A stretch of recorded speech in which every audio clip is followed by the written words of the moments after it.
talking about definitions on policies and sums insured, etc. So, your content sum insured. Let's say you've got £1 million, and the insurance company give you what's called unlimited sum insured. You see, a lot of people see that. Oh, my cover's unlimited.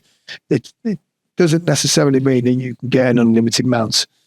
They're expecting you to have a reasonable amount of items in the property. So, for example, when you start your insurance policy, if you say, I have £50,000 worth of contents in my house, they're going to offer you unlimited. Because as far as they're concerned, their risk is actually 50,000. It's not the unlimited. Might be a bit over.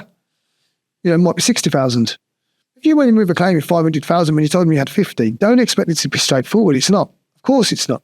It was not intended for people who need £500,000 worth of cover. So you get this unlimited policy and you think you've got loads of cover. That's not necessarily the case.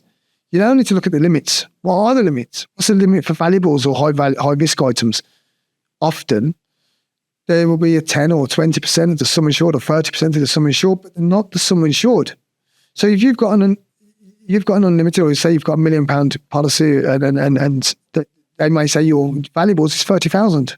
You need to look at that. And then what is the definition of valuables? So sometimes the definition of valuables will be just jewelry.